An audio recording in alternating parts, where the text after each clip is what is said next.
السلام علیکم، میں ہوں Raju Sarwar Suhaib and welcome to another video of corona updates, جہاں پہ ہم آپ کو کرونا وائرس ریلیٹڈ تمام انفارمیشن فراہم کر رہے ہیں۔ پاکستان کے اندر پچھلے کچھ دنوں کے اندر جو نمبر آف کیسز ہیں ان کی تعداد میں اضافہ ہوا ہے، اور جیسے جیسے یہاں پہ ٹیسٹنگ کیپیسٹی انکریز ہو رہی ہے اسی طریقے سے جو نمبر آف کیسز ہیں وہ بھی بڑھتے جا رہے ہیں۔ دنیا میں بھی کچھ اسی طرح کا ٹرینڈ نظر آ رہا ہے۔ جیسے کہ آپ جانتے ہیں کہ اس وبا کا پھیلاؤ چائنا سے سٹارٹ ہوا تھا اور وہاں سے یہ پوری دنیا کے اندر پھیل گیا۔ تو سوال یہ اٹھتا ہے کہ جو بڑے ممالک ہیں جہاں پہ ریسرچ بھی موجود ہے، پریڈکشنز بھی ہو رہی تھی، ٹیکنالوجی بھی موجود ہے، وہ اس وبا کو کنٹین کرنے میں کیوں کامیاب نہیں ہو سکے؟ اور ابھی جو ڈیوسٹیشن نظر آ رہی ہے یورپین ممالک کے اندر یا یو ایس کے اندر in terms of the number of deaths and the number of cases, اور اس کے علاوہ لاک ڈاؤن کی وجہ سے جو ابھی ریسیشن کی صورتحال پیدا ہو رہی ہے، تو اس کے ساتھ فیوچر میں کیسے ڈیل کیا جائے گا؟ اور اس کے علاوہ اگر ہم پاکستان کی بات کریں تو یہاں پہ بھی 2 ہفتے کے لیے جو لاک ڈاؤن ہے اس کو ایکسٹینڈ کر دیا گیا ہے، تو اس کے فیوچر میں کیا اثر پڑ سکتا ہے اس کا پاکستان کی معیشت پہ، پاکستان کے لوگوں پر؟ ان تمام ایشوز پہ بات کرنے کے لیے میرے ساتھ موجود ہیں senior journalist all the way from Brussels, Aneeb Rashid صاحب۔ Thank you so much sir for being here. Thank you very much, Suresh, for having me in your show. You are doing wonderful job. Alright، میرا پہلا سوال آپ سے Europe کی current situation کے بارے میں ہے۔ جس طرح کی رپورٹس آ رہی ہیں اور جس طرح نیوز میں ہمیں پتہ چل رہا ہے تو بہت ہی الارمنگ سچویشن لگ رہی ہے for the rest of the world as well, تو اس کے بارے میں آپ کیا کہنا چاہیں گے؟ اور بیلجیم کے بارے میں بتائیے کہ وہاں کی گورنمنٹ کس طریقے سے اس کے ساتھ ڈیل کر رہی ہے اور وہاں پہ لوگ اس کو کیسے فالو کر رہے ہیں؟ اگر آپ بیلجیم کی بات کریں تو بیلجیم کے اندر آج کے دن تقریباً 38,000 سے زائد لوگ یہ کرونا کے پازیٹیو ہیں، اور اس کے اندر 5,683 اموات ہیں۔ یہ آج کے دن جب ہم یہ پروگرام ریکارڈ کر رہے ہیں تو اس وقت یہ سچویشن ہے۔ یہ ایک بڑی الارمنگ سچویشن ہے اور نہیں معلوم کیا بنے گا۔ یورپ بھر کے اندر آپ جانتے ہیں جس طریقے سے کہ وہ لاک ڈاؤن چل رہا ہے۔ بیلجیم کے اندر 17 مارچ سے لاک ڈاؤن ہے، اور یہ سب سے پہلے سارے کے سارے جو ہے وہ ایک اچانک آ پڑنے والی افتاد ہے، آپ یوں سمجھ لیجئے۔ اس کے بارے میں کوئی نہیں جانتا تھا کہ کیا ایسا ہوا، کیا ہوا۔ چائنا کا سنتے تھے، چائنا کے بعد اٹلی کے بارے میں یہ گفتگو ہونا شروع ہوئی، وہاں کیسز نمودار ہونا شروع ہوئے، اور اس کے بعد پھر اسپین، اور پھر چلتے چلتے تو ہر ایک بندہ جو ہے وہ یہ جو کچھ ہوا ہے اچانک، کوئی بھی اس کے لیے تیار نہیں تھا۔ یہ ایک ایسا لمحہ ہے تاریخ کے اندر کہ جسے جو بالکل انپریسیڈنٹ ہے، اور اس کے بارے میں تصور بھی نہیں کیا جا سکتا تھا، میں یہ کہہ سکتا ہوں۔ And what is the way forward for Europe right now? آگے جا کر کون سی ایسی چیزیں ہیں جو یورپ کو کرنی چاہیے یا آلریڈی انہیں ڈیسائیڈ کرنی ہے؟ آپ کیا بتانا چاہیں گے اس کے بارے میں؟ دیکھیے، وے فارورڈ جو ہے، میں سمجھتا ہوں کہ یورپ جو ہے وہ علاج تو اس کا ہے نہیں، تو انہوں نے پہلے ہاتھ ایک لحاظ سے بڑی کامیابی حاصل کی ہے کہ انہوں نے اس کو پھیلنے سے روک لیا ہے۔ جتنا پھیلنا تھا وہ پھیل چکا، اب وہ کوشش یہ کر رہے ہیں کہ جو ہے نا وہ کم سے کم جو ہے وہ یہ مزید پھیلے، اور جو پہلے کیس ان کے پاس انفیکٹڈ ہیں وہ اس کو نپٹاتے ہوئے آہستہ آہستہ جو ہے نا وہ آگے بڑھ رہے ہیں، اپنا تھوڑا تھوڑا کاروبار کھولنا شروع کر دیا مقامی سطح پہ۔ یہاں پہ بیلجیم میں انہوں نے کچھ جو ہے نا سیکٹرز کو اجازت دی ہے کہ وہ اپنا کاروبار شروع کر لیں، تو میں سمجھتا ہوں کہ ان کا انفراسٹرکچر موجود ہے۔ جیسے ہی یہ چیزیں بہتر ہوں گی، بحال ہوں گی، تو وہ تو اپنے کام پہ واپس چلے جائیں گے، تو یورپ اپنا کوئی نہ کوئی حل نکال لے گا۔ زیادہ بہتر تفصیلات جو ہیں جب یہ لاک ڈاؤن ختم ہوں گے، سوچ رہی ہیں حکومتیں، لیکن لاک ڈاؤن ختم ہوں گے تو پھر زیادہ بہتر طریقے سے معلوم ہو سکے گا۔ Right. Alright, and obviously besides the health crisis which is going on right now, there is also a global recession which has started اور آنے والے دنوں میں مزید خراب ہوگا۔ آپ اس کو کیسے دیکھ رہے ہیں؟ کیا افیکٹ ہوگا اس کا جو عالمی معیشت ہے اس کے اوپر، اور مختلف ممالک اس سے کیسے متاثر ہوں گے؟ جی، یہ جو آپ اکنامک امپیکٹ کی بات کر رہے ہیں، یورپ کے اندر اس کا بہت بڑا اکنامک امپیکٹ ہے، اور اس کے اندر اس سے پہلے کہ میں اکنامک اس کے پہلو کی بات کو اور بات کروں، ایک بات ہم سب کو اپریشیٹ کرنی ہے کہ آج کے اسٹیبلشمنٹ نے، جو بھی رولنگ اسٹیبلشمنٹ ہے، اس نے جب یہ چیزیں کلیئر ہو گئیں، انفارمیشن کمپلیٹ ہو گئی، تو اس نے اپنا معاشی نقصان جو ہے وہ برداشت کر لیا ہے اور اس نے اپنے انسان بچانے کی کوشش کی ہے۔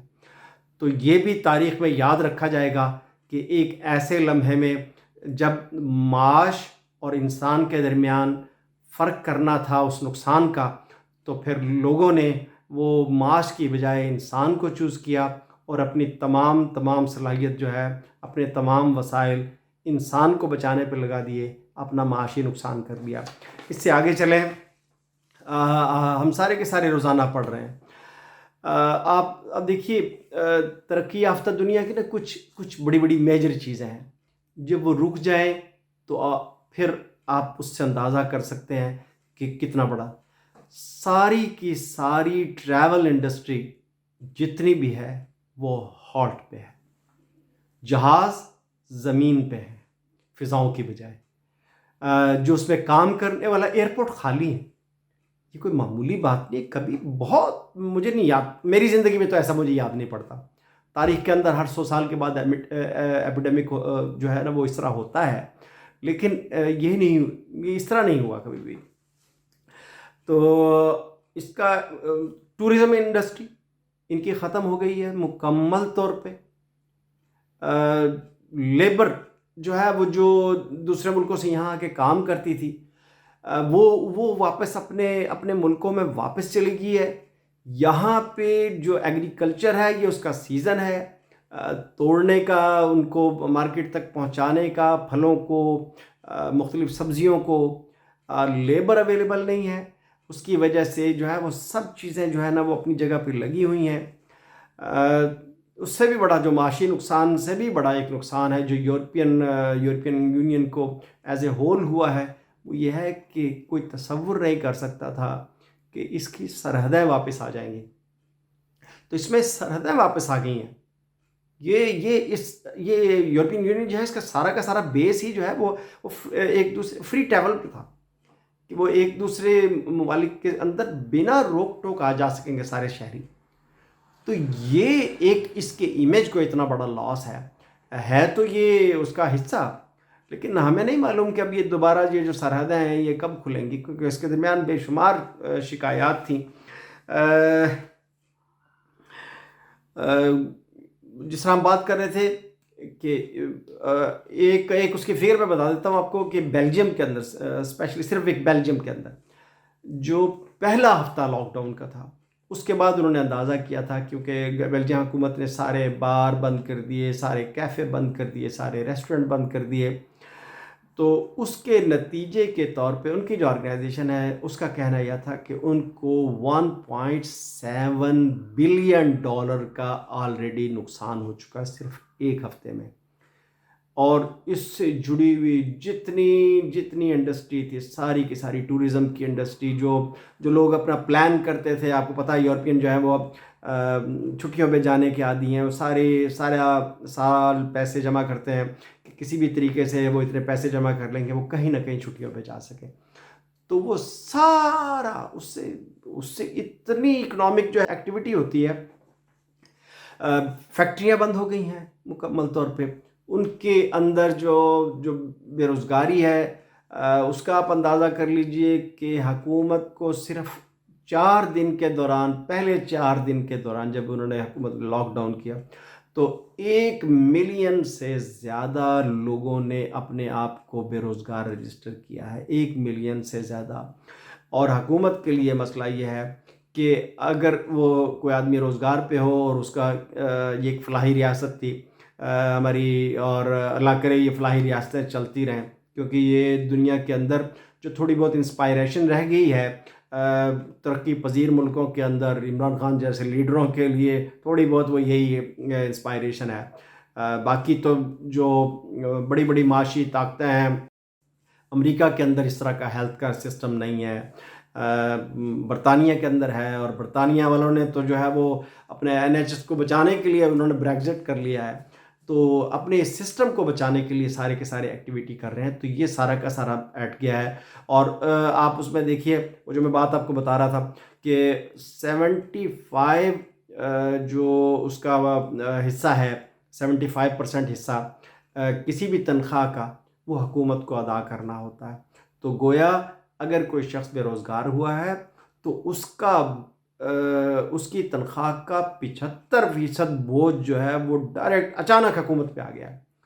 تو اب حکومتیں جو ہے وہ بیچاری ان کے پاس تو سرمایہ کیا ہوتا ہے؟ یہ میرے اور آپ کا دیا ہوا سرمایہ ہوتا ہے ان کے پاس کوئی علیحدہ سے درخت نہیں لگے ہوئے ہوتے. تو یہ ایک بہت بہت بہت بڑا امپیکٹ ہے. یورپ کو بہت معاشی نقصان ہوا ہے میں سمجھتا ہوں اس کا. رائٹ. اور ایک بہت بڑی تعداد میں جو پاکستانی ہیں وہ بھی باہر مقیم ہیں اور بہت سارے یورپین ممالک میں رہتے ہیں. تو ان کی اس وقت کیا کنڈیشن ہے اس تمام صورتحال میں؟ آپ نے پاکستانیوں کے متعلق پوچھا ہے. بیلجیم کے اندر جو موجود ہے کہ وہ کتنے انفیکٹڈ ہیں. دیکھیے میں پہلے عرض کر رہا ہوں کہ تقریباً ہم لوگ 17 مارچ سے لاک ڈاؤن میں ہیں اور میرے کچھ کیونکہ ہیلتھ ایشوز بھی ہیں تو میرے لیے زیادہ ریسٹرکشن ہیں یہاں کے اداروں کی جانب سے. میری خوش قسمتی یہ ہے کہ میں کیونکہ گزشتہ 30 سال سے جرنلزم کر رہا ہوں تو میں یہاں کے موسٹلی جو ادارے ہیں ان کی میلنگ لسٹ پہ ہوں. اس کی وجہ سے مجھے گھر کے اندر ہی ساری معلومات بہت حد تک مل جاتی ہیں اور مجھے ضرورت ہوتی ہے تو میں فون کر کے معلوم کر لیتا ہوں. بیلجیم کے اندر پاکستانی جو ہیں وہ کوئی زیادہ نہیں ہے. 11.5 ملین کی یہاں کی آبادی ہے بیلجیم کی ٹوٹل پلس مائنس, اور اس کے اندر 12 سے 15 ہزار پاکستانی ہیں.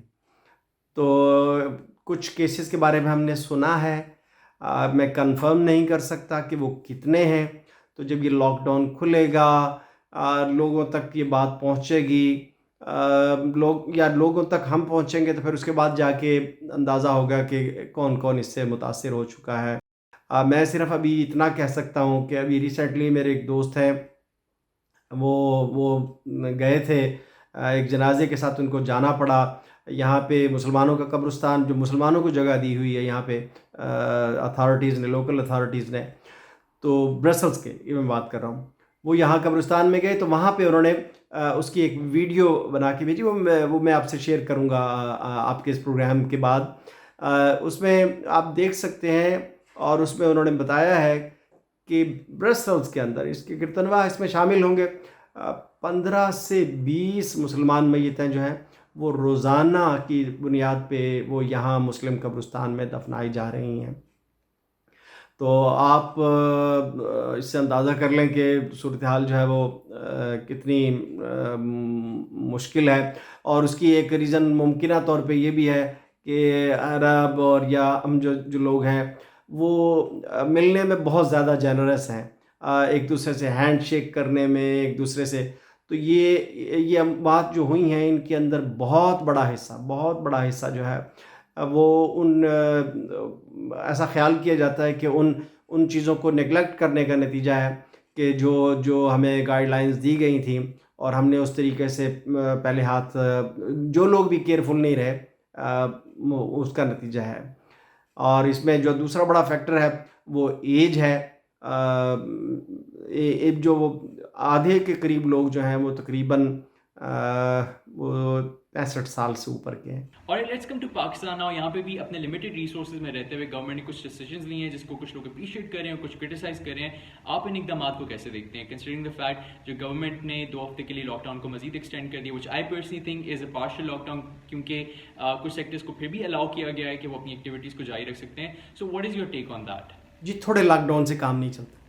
تھوڑا لاک ڈاؤن کوئی چیز نہیں ہوتی. یہ جو تھوڑا لاک ڈاؤن ہوتا ہے یہ بنیادی طور پہ اس کے درمیان جو اگر جن قوموں نے تجربہ کیا بھی ہے انہوں نے یہ کیا کہ انہوں نے ماس جو ہے نا وہ اپنی جو ہے وہ ٹیسٹنگ کی ہے. ہم ایسا کر رہے ہیں. تو یہ جو تھوڑا لاک ڈاؤن ہے یہ بنیادی طور پہ کوئی چیز نہیں ہے, کیونکہ یہ ایک ایسا وائرس ہے جو آپ کو کسی جگہ سے لگ سکتا ہے. کوئی شخص کہیں سے گیا ہے وہ وہاں سے آپ کو لگ جائے گا. یہ تو پتہ نہیں, اس کے تو اتنے لامحدود مسائل ہیں کہ کوئی شخص جو ہے وہ کسی جگہ بیٹھ کے گیا ایون اور کوئی دوسرا شخص وہاں جا کے بیٹھ جائے تو اس کے کپڑوں کے ساتھ وہ آ جائے گا, اور پھر وہ کس وقت کہاں کیسے انسان کی باڈی کے اندر پہنچے. تو یہ ایک پورا پروسیس ہے. تو اس میں سیمی لاک ڈاؤن کوئی چیز نہیں ہوتی. And what do you think is a lesson that Pakistan can take from rest of the world considering کہ وہاں late decisions لیے گئے جس کی وجہ سے یہ وائرس بہت زیادہ spread ہوگی? What do you have to say on that? جی آپ پوچھ رہے ہیں کہ اہم اہم سبق جو ہے وہ پاکستان جو ہے وہ دوسری دنیا سے کیا سیکھ سکتا ہے. پاکستان اس وقت دوسری دنیا سے کچھ نہیں سیکھ رہا. پاکستان اس وقت نیا تجربہ کر رہا ہے اور میں دعا کر سکتا ہوں کہ اس کا یہ تجربہ کامیاب ہو کہ ساری زندگی بحال بھی ہو جائے اور اس کے ساتھ ساتھ لوگوں کا روزگار بھی چلتا رہے, لوگوں کو رزق بھی ملتا رہے اور جو ہے وہ یہ بیماری بھی نہ پھیلے. تو یہ بالکل ایک نیا تجربہ ہے. میں سمجھتا ہوں ہم سارے ہی تجربہ کر رہے ہیں اس وقت. تو پاکستان کے 22 کروڑ عوام بھی یہ تجربہ کر کے دیکھ لیں. یہ تجربہ شاید کبھی کسی دوسرے کے لیے وہ جو ہے نا وہ بھی ایک تجربے کے طور پہ جو ہے وہ تاریخ پڑھ سکے. تو ابھی دیکھتے ہیں اس کو, اللہ سے دعا کرتے ہوئے دیکھتے ہیں. میں نا امیدی کی بات نہیں کرتا, اللہ سے دعا کرتے ہوئے دیکھتے ہیں کہ وہ نہ ہو جو دوسروں کے ساتھ ہوا ہے, وہ سارے عوامل کرتے ہوئے کہ جو ہم کر رہے ہیں.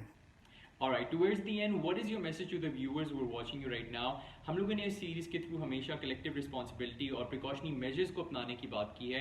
What do you want to say on that? اور اس کے علاوہ جو لوگ سمجھ رہے ہیں ان کو یہ وائرس افیکٹ نہیں کرے گی, آپ ان کو کیا کہنا چاہتے ہیں جو سمجھ رہے ہیں کہ they are invisible اور ان کو کوئی بھی فرق نہیں پڑے گا؟ What is your take? رہ گیا اپنی قوم کو پیغام.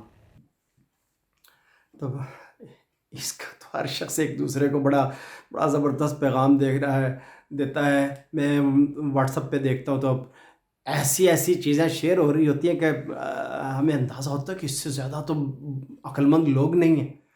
لیکن بہت پڑھے لکھے لوگوں نے ایک بات کہی تھی.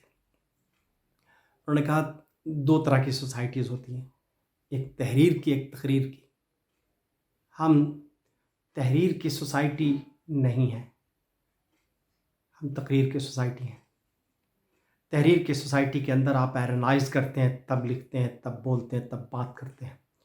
جو ہے وہ تقریر کی سوسائٹی میں آپ کے منہ میں جو آتا ہے آپ وہ کر دیتے ہیں اٹھا کے.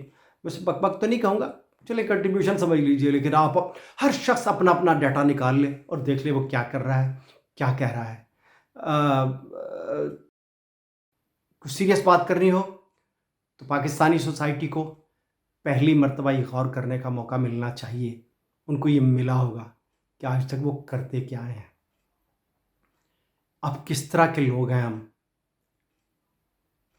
کن لوگوں کو ہم مسلط کرتے آئے ہیں, کن لوگوں کے ہاتھ میں اپنی زمام اقتدار دیتے آئے ہیں, کون لوگ ہماری کشتی کو کس طرف لے کے جا رہے ہیں.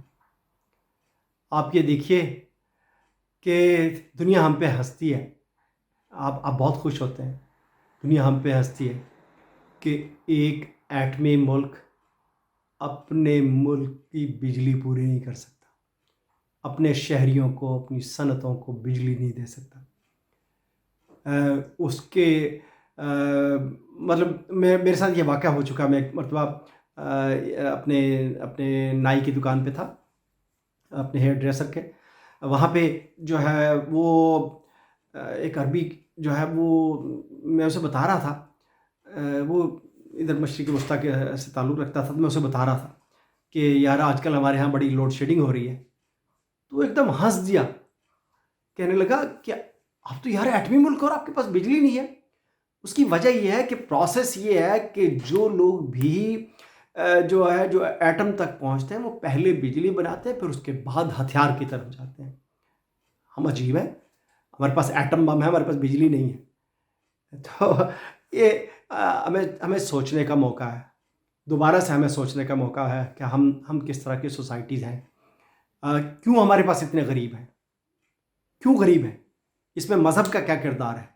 آج وہ شخص جو یہ کہتا تھا غریب کو کہ تم بچے بنا, وہ تیرا اللہ رازق ہے, رزق تو اس نے دے رکھا ہے, اس کے تقسیم کے لیے جو طریقہ کار ہے وہ کس نے بنانا ہے, اور کہاں ہے ان لوگوں کا رزق.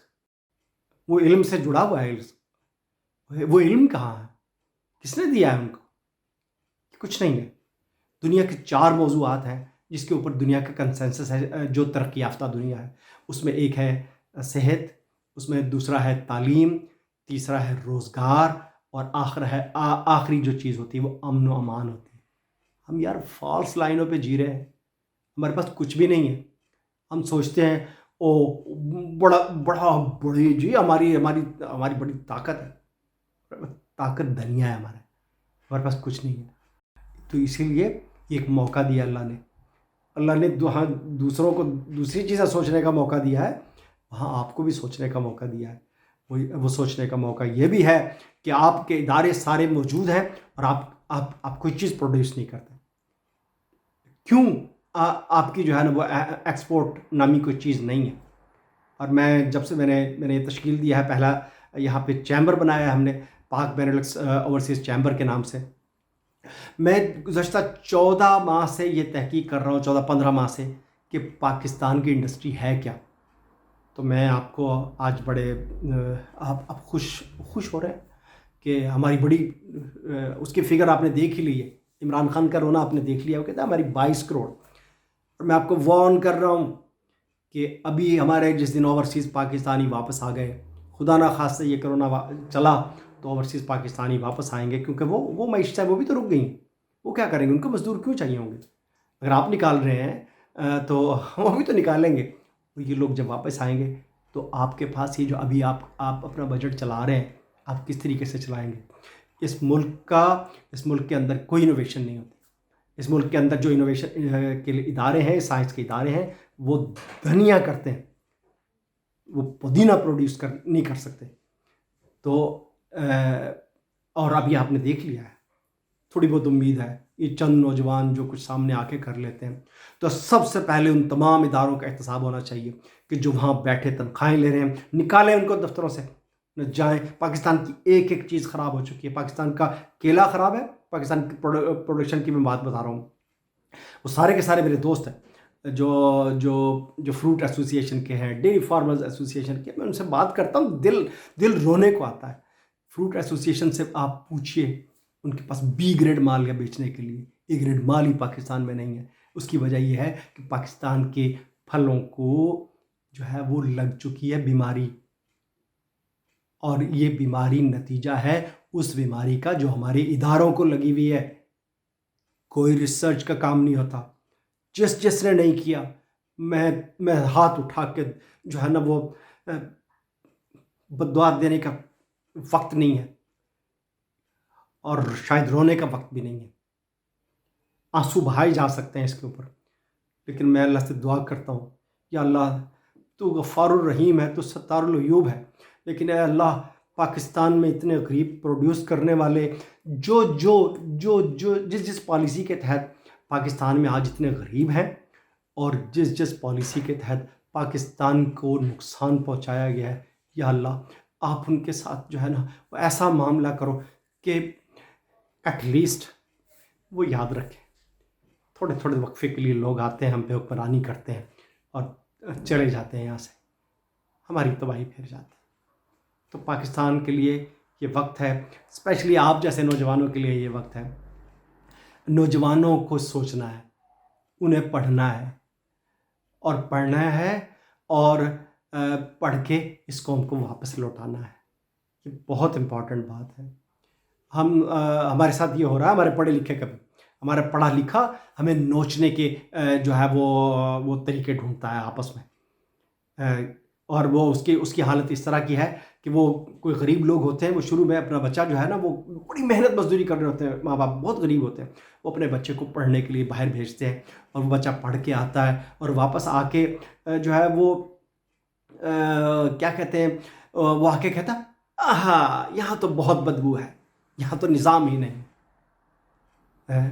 تو آپ مجھے بتائیے, ہم جو پڑھاتے ہیں ان کو اس لیے پڑھاتے ہیں کہ وہ پاکستان کے مسائل کے اندر شرکت کے ذریعے اس مسئلے کو حل کریں. وہ آئیں, اپنے غریب باپ کے لیے, اپنے غریب عوام کے لیے فائٹ کریں. اور ہمارا پڑھا لکھا طبقہ صرف اس کے پاس ایک ڈیسٹینیشن ہے, میں کسی طریقے سے, اور نوجوانوں کے پاس کسی طریقے سے یہاں سے نکل جاؤ, اس ملک سے نکل جاؤ. جو ملک سے نکلنے کے فارمولے ہیں, اور پھر اس کے ذریعے ہم ترقی بھی چاہتے ہیں. آپ جو ہے وہ اسرائیل کی جائیے یوٹیوب کے اوپر, اور اسرائیل کے جو ہے وہ دشمن ہے آپ کا, لیکن اسٹڈی کیجئے کہ کس طریقے سے اس کے صحراؤں کے اندر جو ہے اس کے لوگ جو ہے وہ کام کر رہے ہیں. وہاں صحرا کے لیے انہوں نے اسپیشلی کہ اس کے اندر کیا ترقی ہو سکتی ہے, انہوں نے ایک یونیورسٹی بنائی ہے بالکل صحرا کے اندر, اور وہاں سے پوری دنیا سے پروفیسر آ کے جو ہے وہ پڑھتے ہیں, پڑھاتے ہیں, ڈائریکٹ لوگوں سے رابطے ہوتے ہیں. ہمارے اکیڈیمیا کا کسی سے کوئی تعلق نہیں ہے. ان سب کو سوچنا چاہیے. آخر میں صرف آپ کا شکریہ ادا کروں گا. میں نے بہت شاید آپ تمام دوستوں کی سمع خراشی کی ہو, کوئی بات بری لگے تو میں معذرت چاہوں گا, لیکن جو میرے دل میں تھا میں نے آپ سے کہا. Alright, so thank you so much for being a part of this show. It was a pleasure talking to you, and with this we've come to the end of today's episode. I hope aapko ye jo episode hai ye pasand aaya hoga, in which we talked about the need of the hour, all the things that are going wrong, all the things that have happened already, aur aage jaake hum kya kar sakte hain. Agar aapko ye video informative lagi ho, then don't forget to subscribe to the channel and also press the bell icon so that you can receive notifications whenever we upload another video. Iske alawa do subscribe to us on YouTube, follow us on Instagram and Facebook. اگلی دفعہ تک کے لیے اپنا خیال رکھیے گا. I'll see you next time. اللہ حافظ.